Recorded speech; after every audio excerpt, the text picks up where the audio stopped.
So since we began, we've been dealing with um, UI design, Figma. Aside from our first two classes where we treated product design as a whole, and then the UX laws and principles. So today we're going to look at um, user research, UX research, the different methods, the different um, times for each method, like when each method should be used, basically what research is all about. So we also treated, I think I also touched on design thinking at some point where I mentioned the different stages of design thinking, the research stage, the define stage, the ideation stage, the prototyping stage, and the testing stage. So the research stage or the is also called the empathizing stage. So what we'll do is we'll talk about the different methods for that this stage, which is the first stage, and actually the most important stage of any large scale research project or or product design.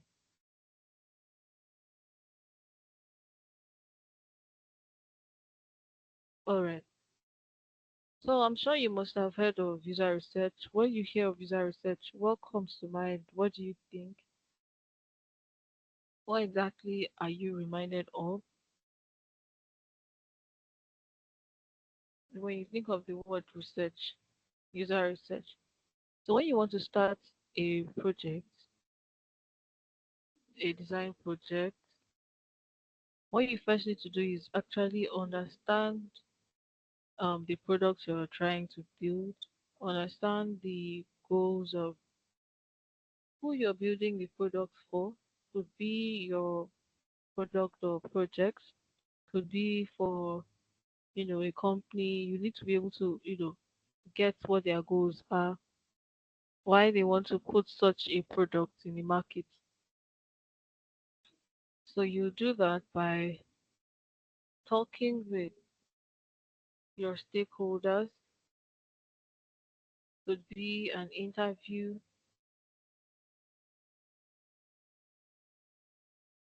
to just understand what they want exactly with the product. So once you're done with that, what you need to do next would be to outline your goals. You've got an understanding of the project, of the goals um for the stakeholders, right? What you need to understand next and what you need to outline should be your own personal goals for your user research for the product. Now, you want to know about the users. You want to validate your assumptions, both your assumptions and the assumptions of the owners of the product. You want to validate those assumptions with facts based on user feedback. Based, you want to know what the users want, what they think about your product, if your product will do well in the market, if it won't, if it's actually solving a problem, the audience that you are catering to, or the users you're catering to, or customers, who exactly they are, and if you're actually catering to their needs.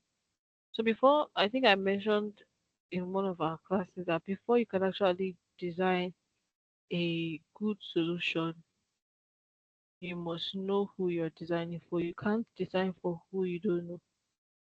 You can't design for who you don't know. And especially in a state or a stage whereby you're just starting out in design, it's very dangerous to go based on your assumptions. It's always dangerous because you're more prone to mistakes.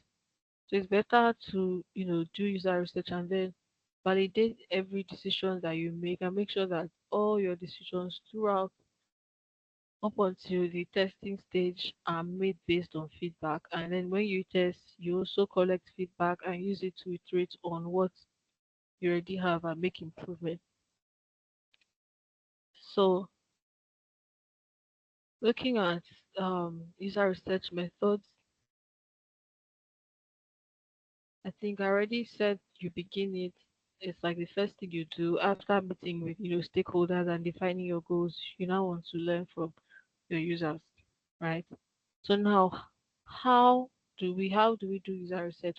What are the methods, different methods that we use for user research? So there are many different user research methods, and they are broken down into different categories. Different categories. I think about six different categories. So these categories, within these categories, we have different methods, and even and these methods, like one method can fall into two different categories. Yeah, I think I would explain how. So one of the categories, two of the categories are based on the type of data you'll be collecting. So we have so your user research methods are categorized based on the type of data you're collecting, also based on how you be, or rather based on your goal, right? What do you want? Do you want to understand them, or do you want to understand their behaviors, or you want to find out how they think? And then also based on how you're going about it.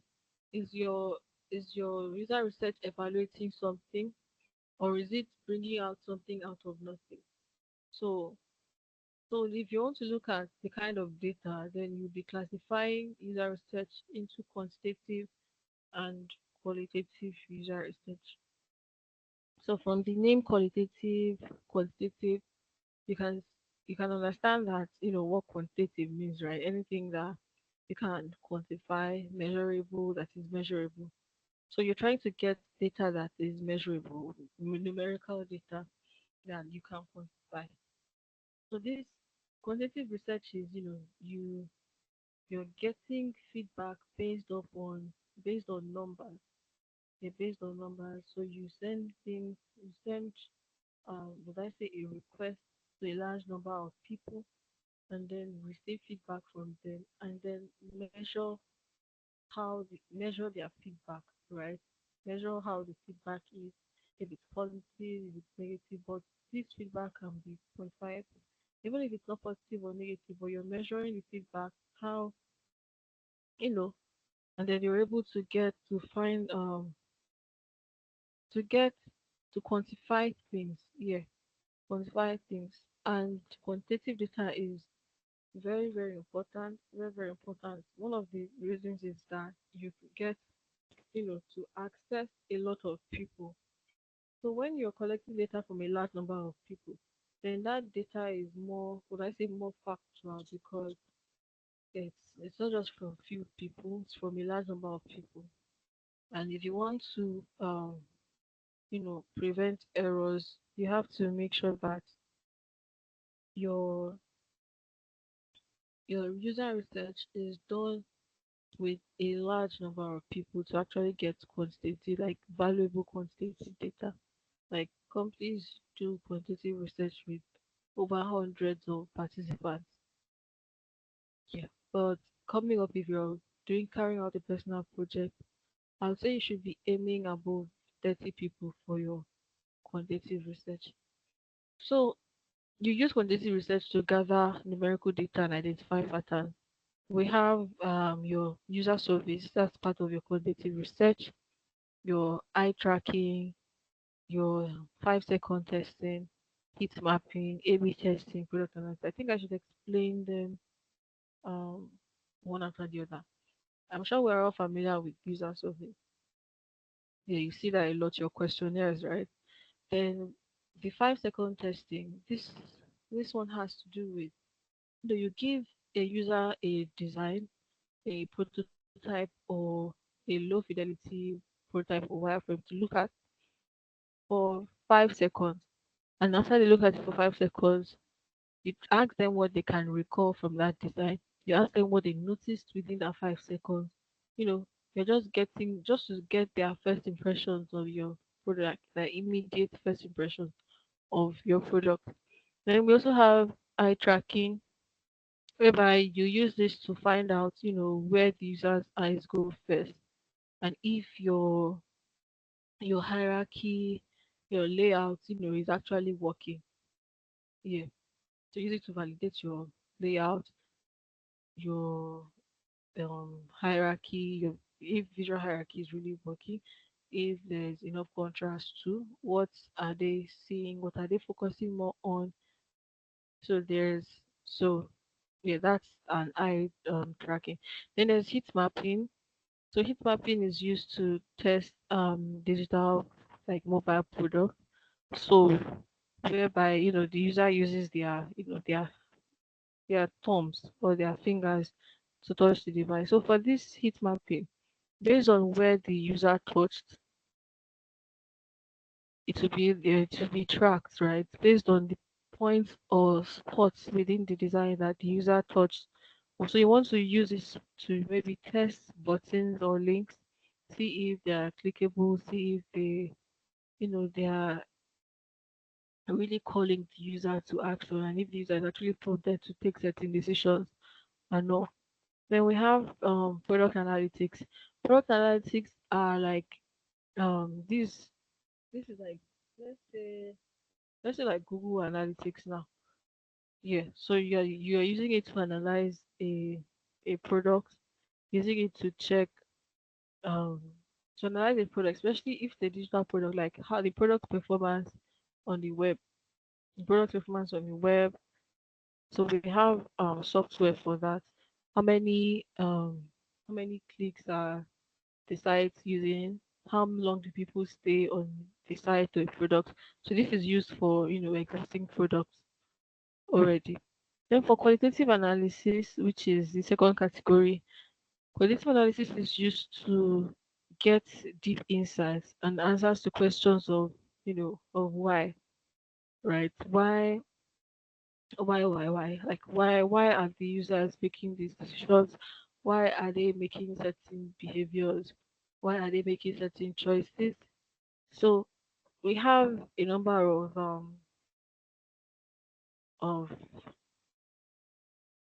of user research methods that fall within these groups. We have focus groups. We have user interviews. You're not getting quantitative data. You're getting insight. You're getting qualitative data, right? Qualitative data, insight. You're getting answers. So you have diary studies, focus groups, user interviews, usability testing, field studies, contextual inquiry. So what these things, all these things share in common is that they make you actually, get deep insights into what your users are thinking. So like through qualitative analysis, you're able to understand your users more, way more than just with quantitative user research. So through qualitative user research, you're you're getting to know your users. You're not just dealing with numbers. It could be with it could be with like 5 participants, 10 participants, not even up to 30 participants. But with each part, you're making sure that each participant is crucial. They either belong to a strategic user group or a target user group, and or maybe there's some certain insights you want to find out, or maybe like yeah, but like each participant is crucial. It's not about numbers, so it's basically quality over quantity with qualitative research. Yeah, so I think I would explain the different types as we move on. So let's just go to the next two categories, which are attitudinal and behavioral. So these two categories, attitudinal and behavioral. Attitudinal, just from the word attitude, right? You're using this to understand the user's attitude, to understand their thoughts, to understand how they perceive things, to understand their beliefs, like their mental models. You use attitudinal user research methods to understand these. So you have some qualitative research can fall into qualitative research, fall into this attitudinal, right? You're using it to understand. So you're also trying to get insight. It's not numerical data. You want to understand. You're looking for insight. So qualitative data, qualitative attitudinal data that we're looking at here. So attitudinal is another category, and I think it's mostly qualitative data that fall into this qualitative user research methods that fall into these categories. So we have card sorting, we have diary studies, focus groups, user interviews, 5 second testing. So I've already mentioned some of these diary studies, focus groups, user interviews. So 5 second testing is actually a quantitative form of user research, right? If you do it with a large number of people, you can know, oh, 30 people notice this, 50 people notice that first, within 5 seconds.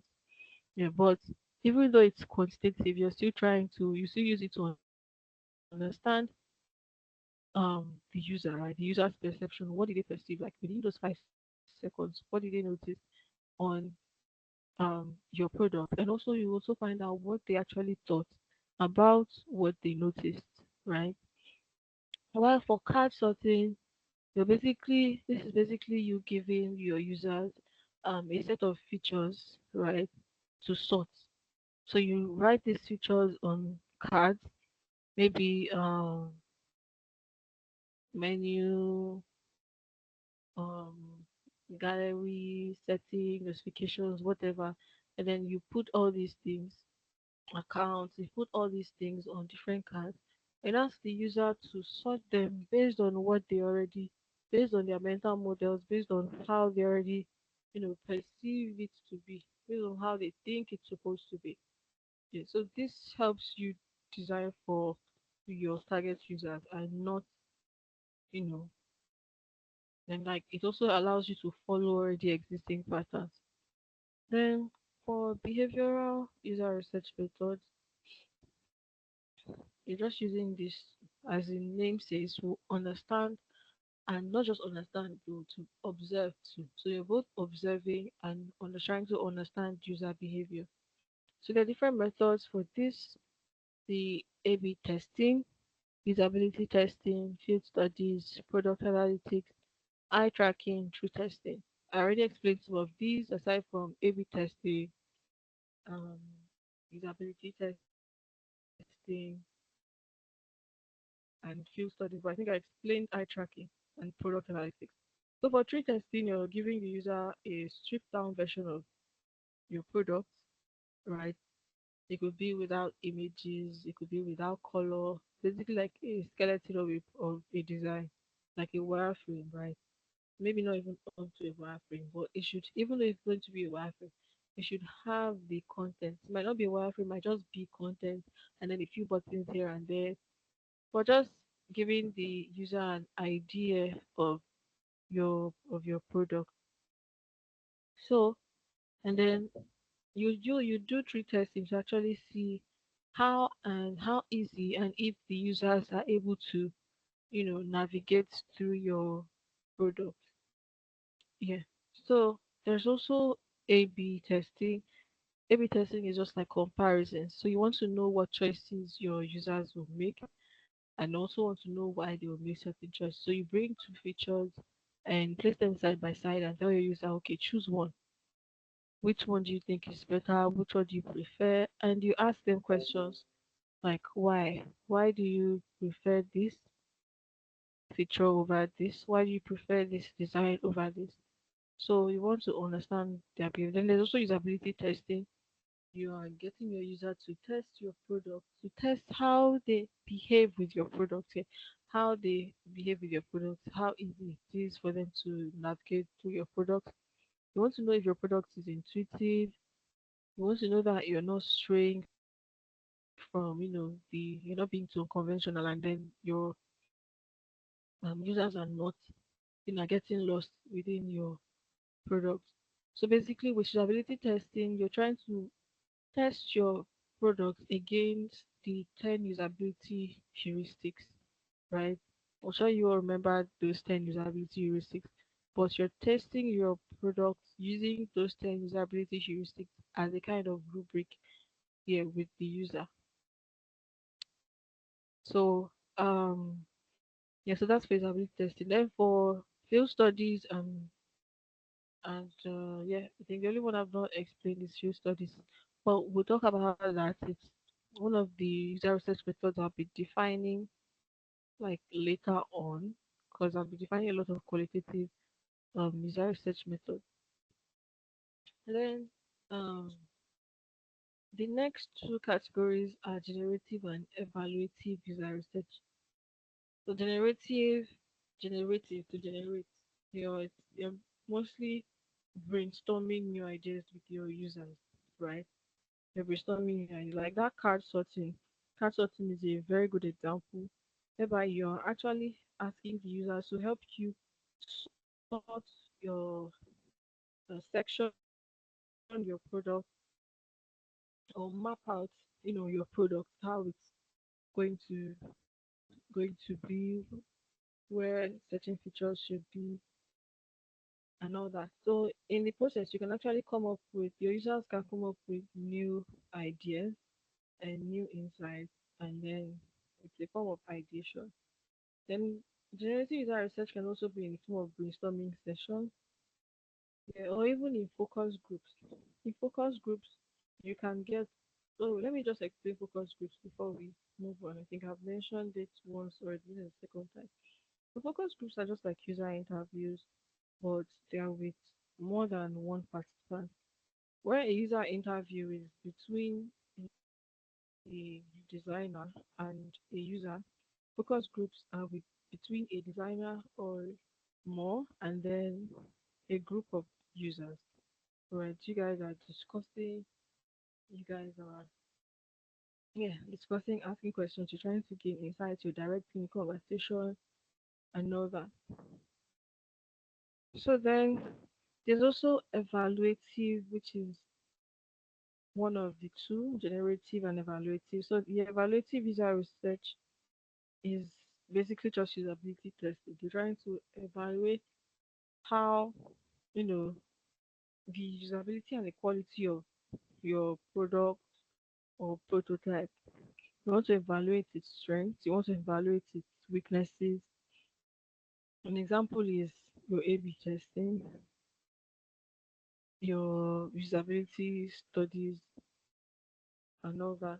So, um, so we'll take each user research method and then I would just talk on it for a bit.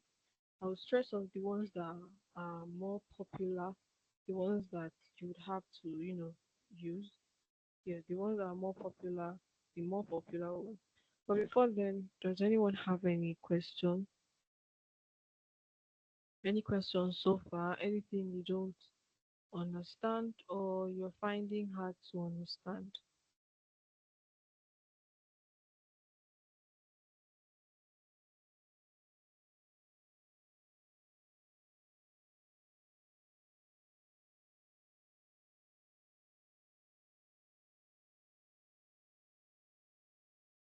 Does anyone have any questions? Okay, all right.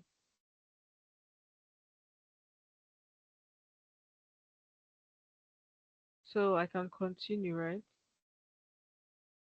Mm, Yes, ma'am. all right. Okay. So the different user research methods. Okay, wait, before I continue, I think I should ask questions. I think I should ask questions, or let's just recall.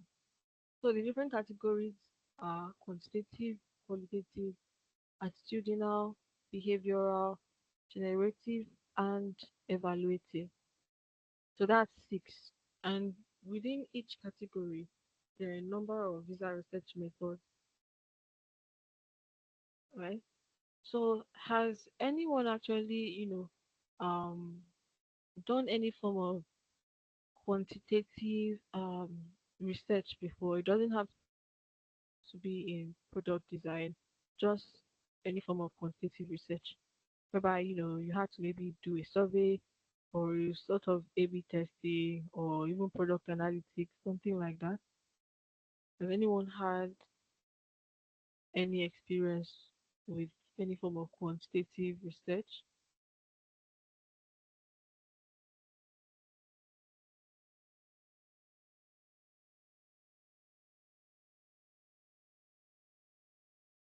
Today, have you had any? Like, say for your project, or yeah.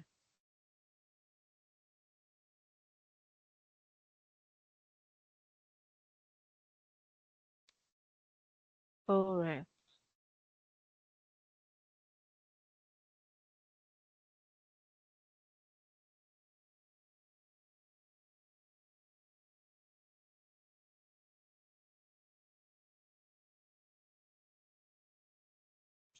Okay. So I mentioned user surveys. I mentioned user interviews. So user surveys are, series of questions that you put out there to get mostly quantitative data and then a little bit of qualitative data. So you're doing so to learn about, you know, about your user demographics, like stuff like these are like unique identities or identifiers of your target user group. So this could be like the age, the gender, employment status, marital status, educational level, location, stuff like that. Those are user demographics. So when you're crafting a user survey, the tools you could use, different forms. There are a lot of free tools. It's actually quite um quite cost effective surveys. You could use a lot of free tools like your Google Forms, Microsoft Forms, SurveyMonkey. Um, there are lots of them. There's even what's this form called? Um, I think the ones I there's this one. It's not very popular, but it it's used actually like, yeah, Typeform. I actually like Typeform. So those are the cheap ones. Then there are also paid tools that cater to user surveys like are specific to product design, like usertesting.com, um, userinterviews.com, yeah, like I think Maze and yeah, user pilot. So these are actually tools that are structured for user research. Yeah. Then when you want to craft surveys, there are a few things you should note. You should know that the questions you'll be asking um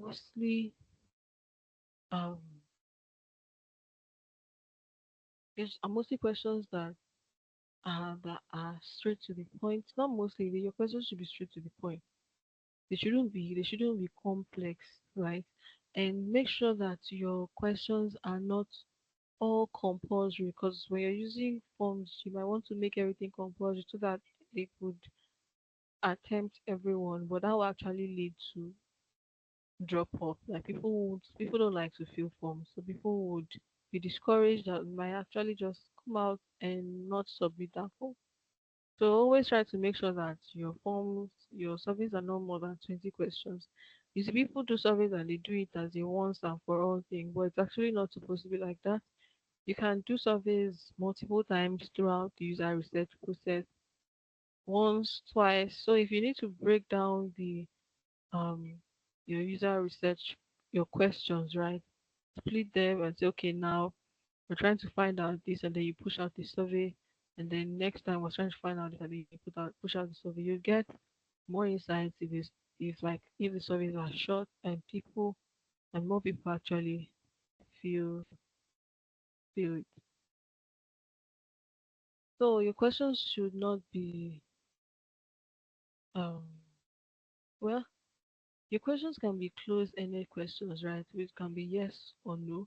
Then they can be open-ended questions, but don't make it mostly open-ended. Yeah, it should be mostly closed-ended, whereby they have to, like, select from a range of choices. Then user interviews, these are like one-on-one discussions with like directed discussions with participants. These participants represent, you know, your target user group. So you do user interviews to gather insight and detailed information on your users' attitudes, your users' choices, your users' needs, their desires, the challenges they face, their experiences. So user interviews can be remote, user interviews can be in person, but remote is more widely used because it's cost effective. You don't have to worry about finding, a conducive or suitable location and all that. Yeah. And I think since COVID, a lot of user interviews have been, remote. So if you actually don't want to do remote, you don't actually need to do a user interview. There's lots of other user research methods that require you to be present physically with the user. So how do you prepare for user interviews? How do you prepare? First, you get your participants, right? You get your interview candidate.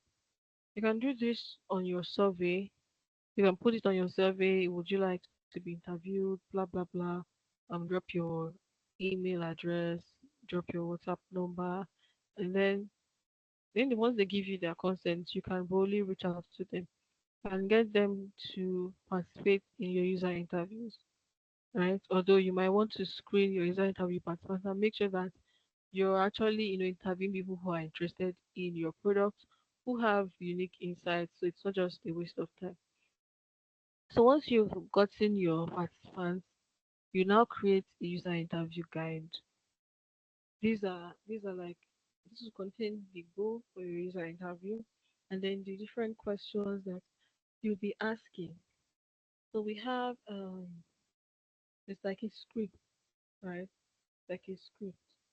We have structured interviews and unstructured interviews. For structured user interviews, you're following your script, you're following your user interview guide to the T. While for unstructured, you don't have a guide.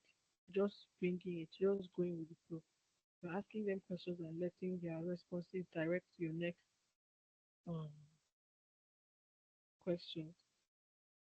So once you've created your guide, if you're going to be using one, which I would advise, because you can actually create a guide and follow the guide and also be open to questions that might pop up and also go with the flow. This is called semi-structured user interviews. So once you decide created your user interview guide, you now need to decide on a venue or a medium. So if you're doing it in person, you'd have to decide on a venue. If you're doing it remotely, you'd have to decide on a medium. Are you using Meet? Are you using Teams? Are you using Zoom?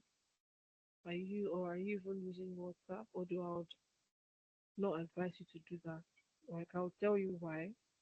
So once you've done that, you've decided on where you want to do your interview, you reach out to the participant. So this is when you can boldly reach out, like you planned everything, you prepared everything. You now need to reach out to them and remind them if they feel a form or survey that you contented to this and we would appreciate if you could this and that. And then you book a time that is convenient for who you are who you're going to be interviewing. So once you've done that, once you've done the booking, you've secured the time and the day. Now it's time for you to get a means of taking notes. I would advise you to take notes while you're doing the interview. So it's best to actually maybe get a means of recording. You're recording the interview. Yeah. So once you're done with that, once you've gotten a means of recording, you've decided on how you want to record your interview. You now need to conduct a mock interview. If you're doing it by yourself, you conduct one with yourself. If you're doing it with your team or a team, you conduct one with your team. For someone starting out on interviews, for someone starting out on interviews, or starting out on in like user research, it's actually good to form teams of peers. Yeah, to form teams of peers. This helps. Collaborative work helps a lot. So you might want to, connect with other designers. Most of these connections are not just for connection's sake. So you connect with other designers and then you work together.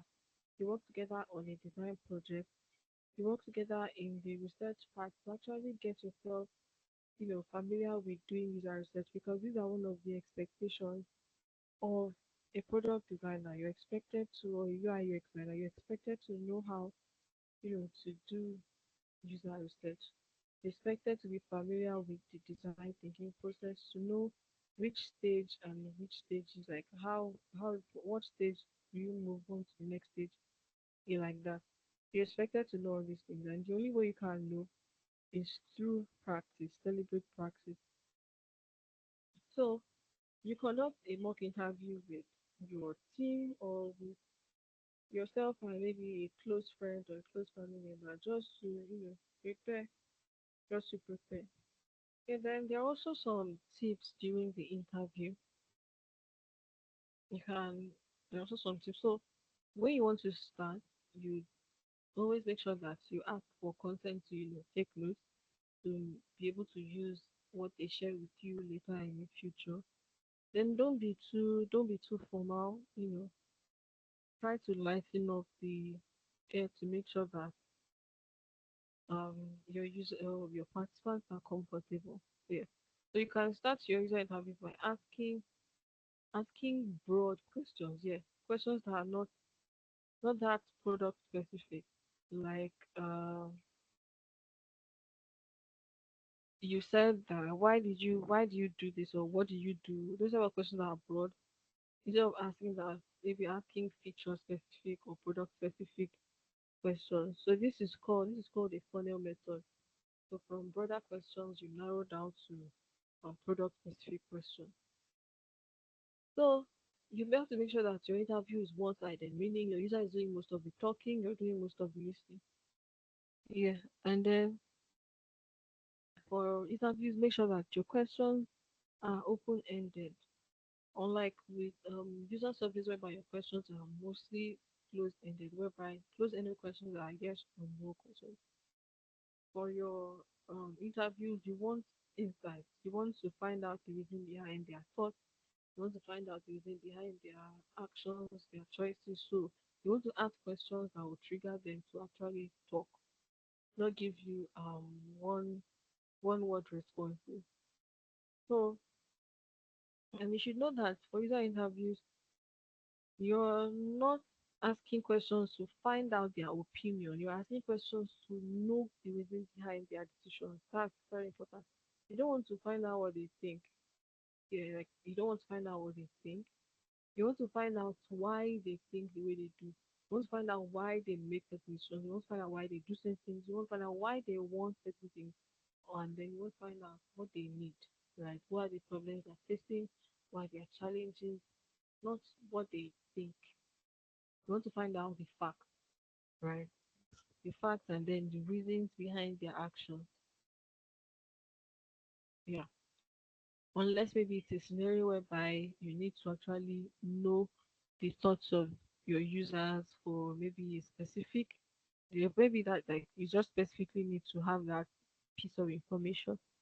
So and always ask follow-up questions. As I said, don't just stick to the structured method. You can have a very semi-structured um user interview whereby you're following your user interview guide and you're also asking questions. So make be polite and always be careful of deviations. Make sure that your participants are not deviating from the subject. When people get too comfortable, they might want to say more than they are actually required to. And always thank your users for their time in the end. Like always, it's courtesy, it's good manners. Then focus groups. I think I already mentioned focus groups, more than one participant, designer and a group of people. Yeah, your they are they are asking questions, you're discussing topics, they're providing you with feedback, and it could be both verbal and written. Yeah, it could be both verbal and written. It maximizes the use of it maximizes both. You see, because I for one I believe that interviews and surveys they have their shortcomings. There might be certain responses that the user might not, want to put down in a survey, right? And then there might be certain times whereby the user might be too self-conscious to actually say something. Writing makes it easier for us to organize our thoughts. So if you're holding a focus group and you're actually giving the option for the participants to actually write things down, and that's actually very, very good. Then we have field studies. Field studies are another method. I mentioned it once when I was listing the different categories. So in field studies, as it says, you're going into the field. So basically, you know what your target users are. Yeah, you've gotten this information from maybe the user survey. You know their demographics. You know where they are. Then you have an idea what they do, or you know where they do. Then you go to them, and then you go to their environment and you observe. You observe how they behave. You observe their interactions. Yes, you observe their interactions. I want you to visualize both or Uber. Yeah, think Bolt or Uber and think of how they must have done their user research, right? How they must have done their user research. They must have sent people to go and um, observe taxi drivers, observe cab drivers, yeah, observe, people waiting at the bus stations, car parks, observe them, observe passengers.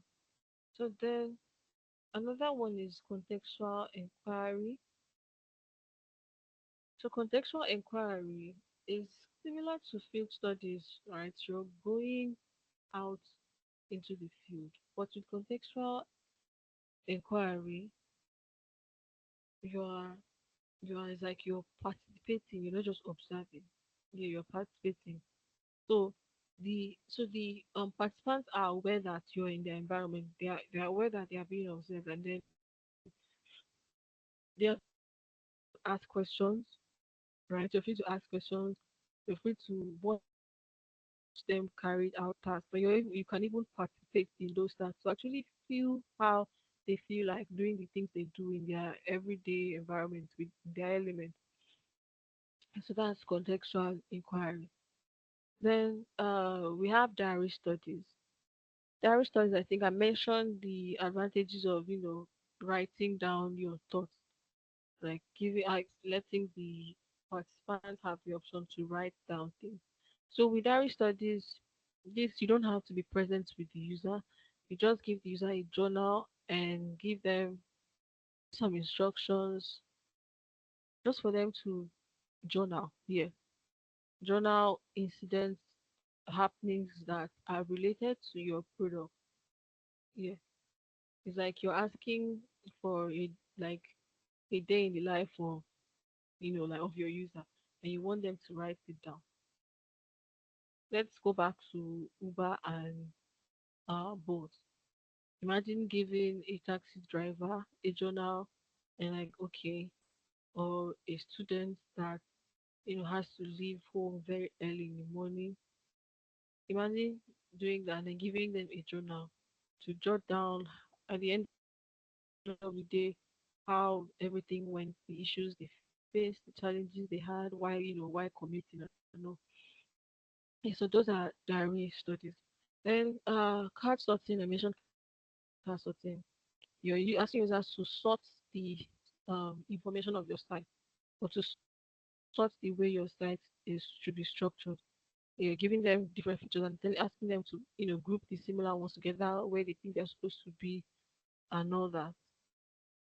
So this helps you to be sure that your your product structure, content structure, your product information architecture, your product site map is in line with your users' mental models and way of like how they think, their way of thinking.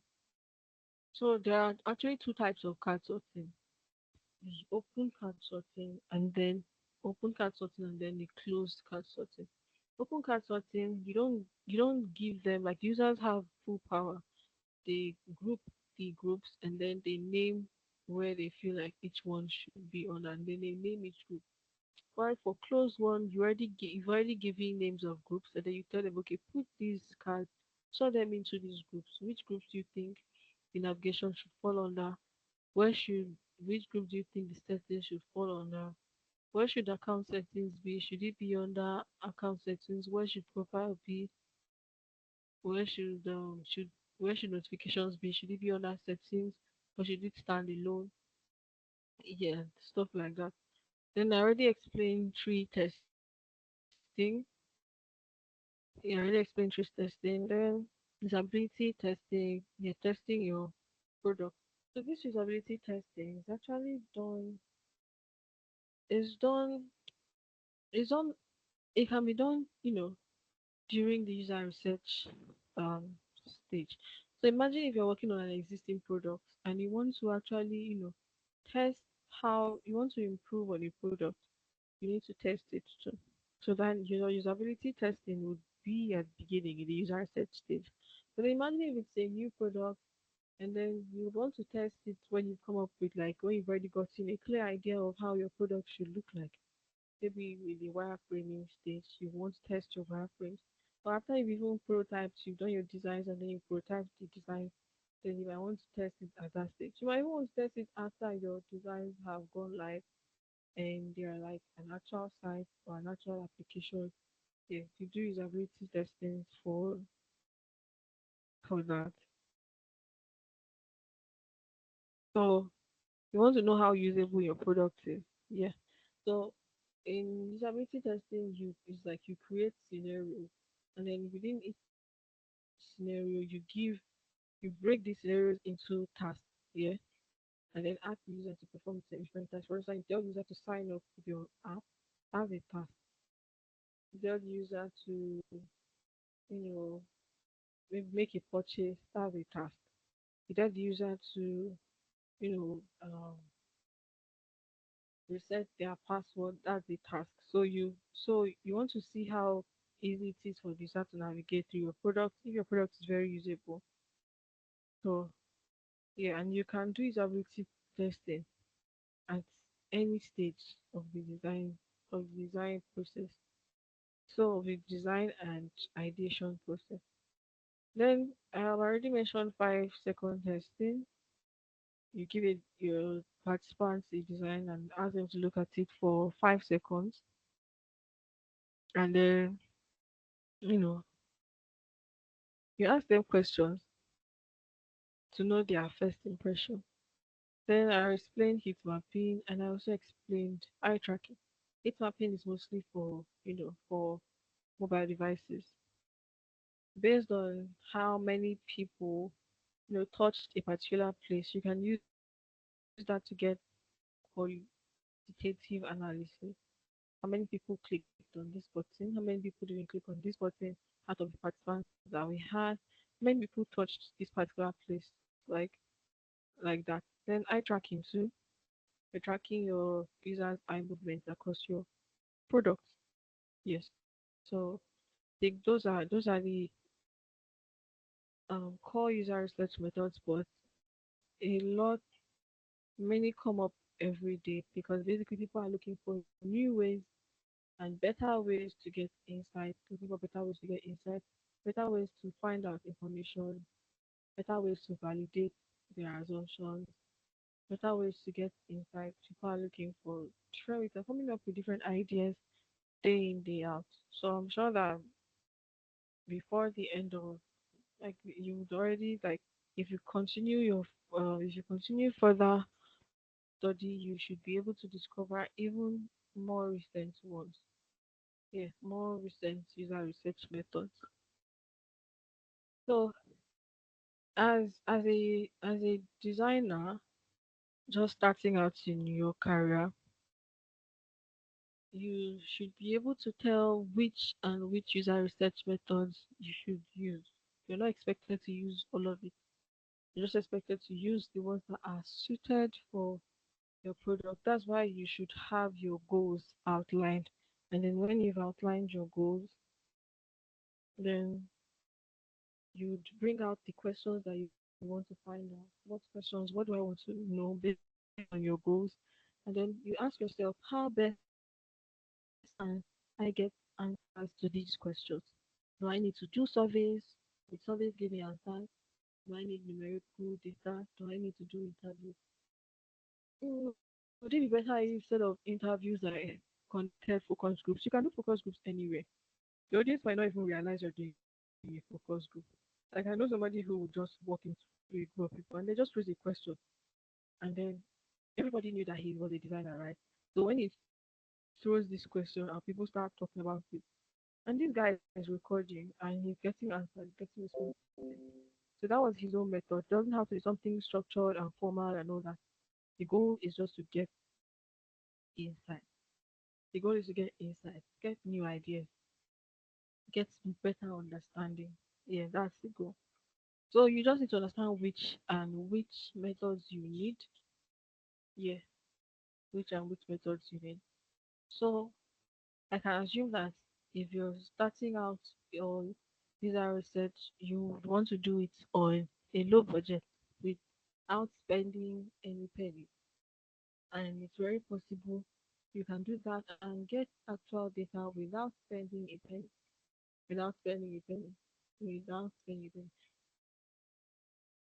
So companies have, some companies budget for user research, but some don't, and they still have their research too.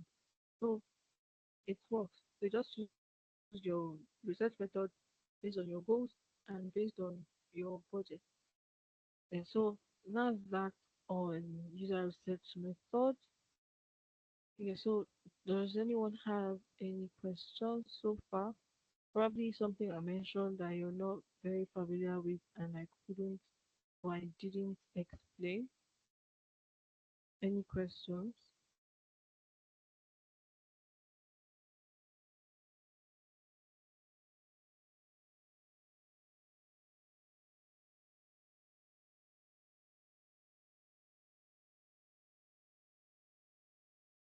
Yeah, please go ahead, Samuel. All right, thank you, ma'am. So, sorry, I didn't really get the parts where you talked about eye testing and the second part of that The user eye testing, tracking, right? eye tracking, and the second one, Yes. I can't remember the second one. Mapping. I can't hear you, ma'am. Heat mapping. It's mapping. Okay, so I didn't really understand how All you right. said it. All right. So let me start with eye tracking. So imagine you've you've produced, or maybe you already had there's an existing product that you have, and then or maybe someone has an existing product already, say maybe a website, right? And then they call you as a designer, they contact you that, oh, our website has very, little activity these days. There's no There are very few clicks coming in, the analytics are very poor. We want a new website. We want a redesign of our website. So the first thing you need to do is to find out what's actually wrong with the old website. So this is where you can employ eye tracking. So if you know that most of your users are using maybe a desktop app or desktop, like they're using um your website with the desktop, you could conduct eye tracking. There's no way for you to manually do this by yourself, but as I think I mentioned some user research products like user testing, maze, these do eye tracking. So what you do is that you put, your site, you input your site link, and then they conduct the test for you. So they get people to, you could actually bring your own people, your own participants, and then you get them to look at your site and probably turn their camera on, and then based on how their eye moves around the site, that tool would be able to analyze the movement of their eyes. That's eye tracking. So to know if especially is for something like a publication, so you want to know how you want to know your users movement through your site, right? You want to know if they're actually moving in the direction that you want them to move. You use eye tracking, and then based on that, if like for that website redesign now, if you find out something wrong with it, then you can move on from there and decide, oh, this is the issue, this is what we have to change, and all that. Yeah, so that's eye tracking. Then for heat mapping is similar to eye tracking. The only difference is that heat mapping works with devices that with touch devices like your mobile phone, your tablet, your iPad, like devices that need require contact on the screen. So yeah, based on how many these tools track how many people, like it's quantitative, right? So they'll send it to like a large amount of people and then try to get insights on where each person tapped, how many times they tapped, and how many people actually tapped a particular spot. Yeah, so that's heat mapping. They call it heat mapping because when they bring out the results, it looks like heat signatures. I'm sure you've seen what I'm calling heat signatures. Like I'm sure in some movies. Let me see if I can bring up heat mapping and then show you how how the results look like.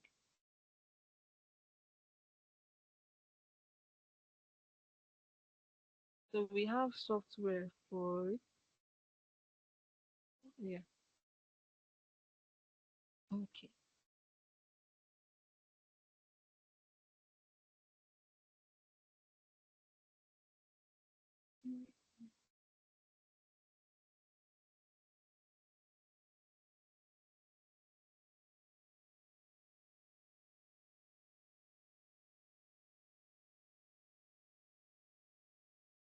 Okay, so I'm going to share my screen now.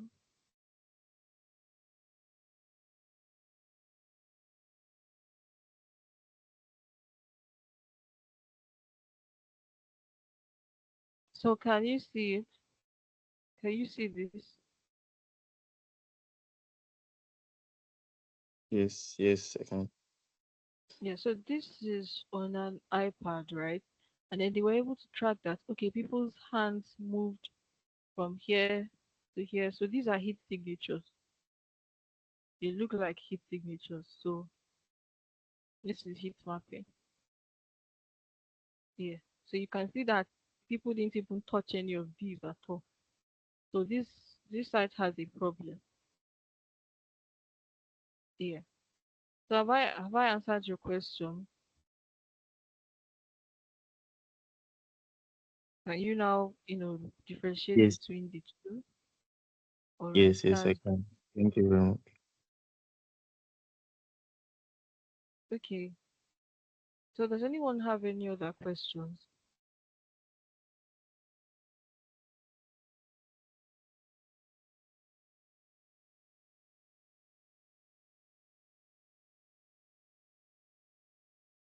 All right. So today you have no questions.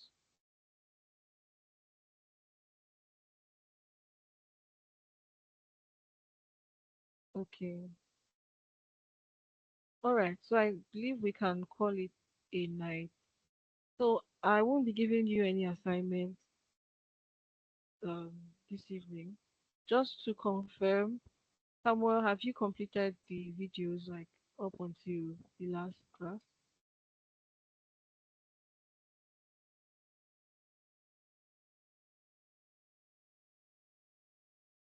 Yes, yes, I have. All right, that's great. Then I think I would send this screen. I'll check with everyone first. Yeah. Well, I believe we can call it a night.